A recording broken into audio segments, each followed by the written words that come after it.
in business, that a business succeeds. Help me welcome Mark Cuban.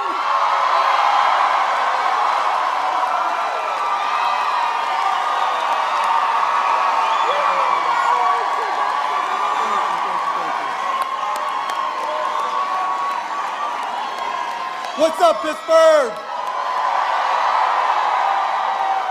How you guys doing? All right, I'm gonna ask everybody to quiet down a little bit. We got a lot of great speakers to fire you up. I'm gonna ask you to think a little bit here. All right? I want everybody here to close their eyes. Just close them. What I want you to do is think of 3 people you know love Secretary Clinton, but you're not sure if they're going to vote. And I want you to think of exactly what you're going to do to get them to go out on Tuesday and vote. I'm going to give you a second to think about it. And now, I want you to think of 3 people who are on the fence, or maybe really confused. And I'm going to give you something for you to talk to them about. Because this election is no longer about the candidates. It's about us. It's about what each and every one of us are going to do to make this world a better place. And I put together a little acronym called TRUST. T-R-U-S-T. Because I want, look, I live in Texas. I mean, every minute of every day, I feel like I'm spending my time trying to convince people why Secretary Clinton will be a great president. But sometimes it can drag on. So I wanted to simplify for everybody, because we all have those friends that we just don't understand what they're thinking. And we all need that ammunition to go to them and say, this is it. So with those 3 people or more that you have in mind, I want you to think of the word trust. Because the first letter in trust is T. Now, do we want a president who doesn't know when to shut up? Who doesn't know when to talk and when not to? No. T, talks too much. That's Donald Trump. Let me give you the perfect example. Remember when he went down to Mexico to meet with the president and he thought it was a good idea? He meets with the president, he gets up, they make their little comments. He had agreed with the president of Mexico not to take questions and not to talk about the meeting. What's the first thing he does after they get together and they make their comments? He talks about the meeting. You cannot be president of the United States if you don't know when to shut up. You can't be president of the United States if you don't know when to and when not to talk. So when you start talking to your friends and you're convincing them to vote on Tuesday, T is for talk. What about R? R is for rip off. Look, I'm blessed, right? I have more than I ever possibly could have imagined when I was growing up, starting on Hobart Street in Squirrel Hill. We lived in a tiny little apartment that, God bless my dad, he did upholstery on cars. And I never could have imagined. But now, I have the opportunity, I've been blessed beyond my wildest dreams financially. And there's a time when you just say, you know what?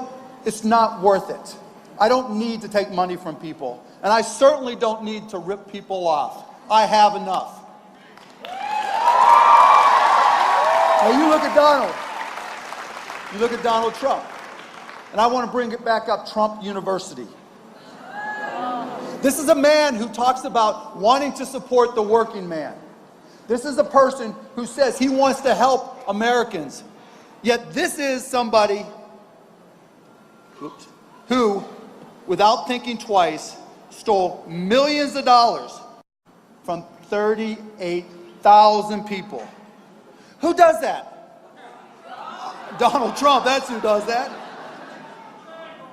Yeah. Who said jag off? All right, this isn't working, I'll wing it. Look, we're talking about the most important position in the universe, the most powerful position on the planet. Do we want somebody who ripped off hard-working Americans? 38,000 of us for millions of dollars, and he starts trial November 28th. I mean, how crazy is that? All this nonsense that's been out there in the media, and this is a guy truly going to trial in 3.5 weeks.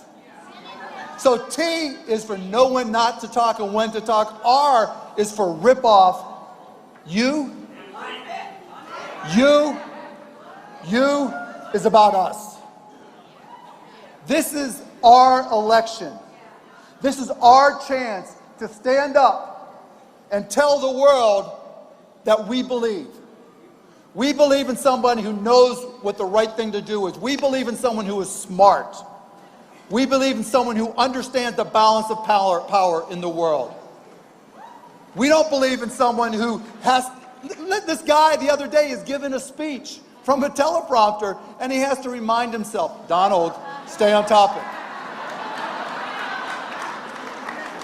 It's like he's Sybil. Donald, stay on topic. No, I don't want to stay on topic. Donald, stay on topic. Come on.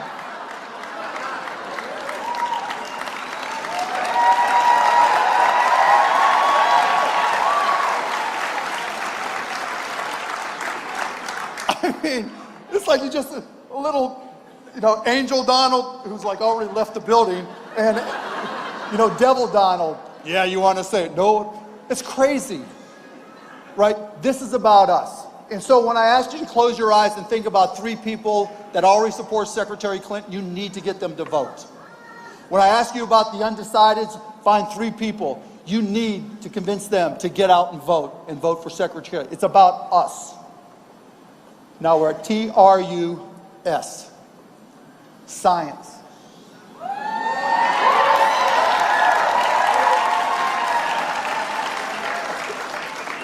On one hand, we have a candidate, Secretary Clinton, who wants to invest in science, in technology.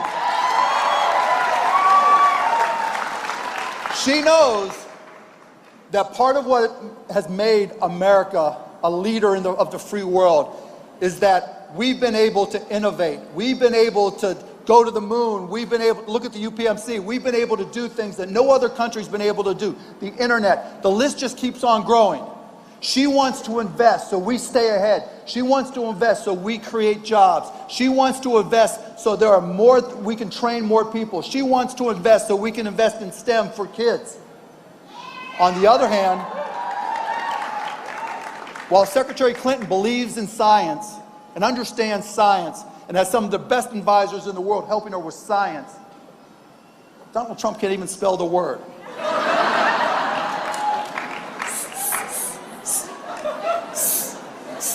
There's that little devil Donald going, it's science, maybe weird science. But this is a man, this is a candidate who says that climate change is a hoax and he wants to blame it on China. Look, I've got 3 little kids, the youngest is 7. Even just a 1% chance of climate change, we have to take the steps necessary to stop it. We have to take the steps necessary to keep our kids, their kids, safe again. We can't deny science. This is a guy that talked about Patton would never send an email. I mean, who even thinks that way? Exactly. For us to retain our position as the #1 economy, as the leader in innovation, the leader in technology, the leader in science, we need a candidate who's going to invest in science. So T, talk, R, rip off, U, us, S, science, and finally, the last T is trust. Do you trust Donald Trump? Let me tell you a story. There would come a time, there's always a time in politics, global politics, where money's at stake. You hear all these stories about all these dictators who have taken billions, hundreds of billions of dollars and absconded with it and now live on islands they own, right? Oligarchs who have taken from the people billions and now live wherever they want. There's going to come a time, if Donald Trump, God help us, was president, or a Putin, or an Assad would say to him, Donald, if you do this, I'll give you $20 billion. What's $20 billion to them? What's $30 billion? For them, that's nothing. If Donald Trump, who rips off people for thousands, gets offered by some dictator somewhere, some despot somewhere, $20 billion, you think he's going to do what's right for the country? Or do you think he's going to take the money? Do you think he's got the temperament to do the right thing? Do you think he's got the fortitude to do the right thing? Do you think he cares more about you or his bank account? Can you trust Donald Trump? Absolutely not. So, this Tuesday, we need you to find your friends, not just the ones that believe and agree and know and will vote for Secretary Clinton, but those who are undecided. And we need to tell you, we need you, I need you, we all need each other to go and tell these people this is about trust, T-R-U-S-T. Because we cannot trust that man to not put his pocketbook, his bank account, which he values more than anything. It's inconceivable to think that anybody would trust him to say no to $20 billion or any ridiculous offer. But there is one candidate we do trust. There is.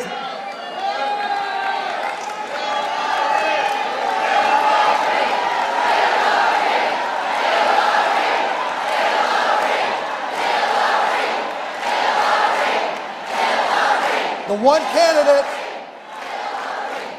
I would trust with my family, in any one of my businesses, with my country. The next president of the United States, Secretary Hillary Clinton.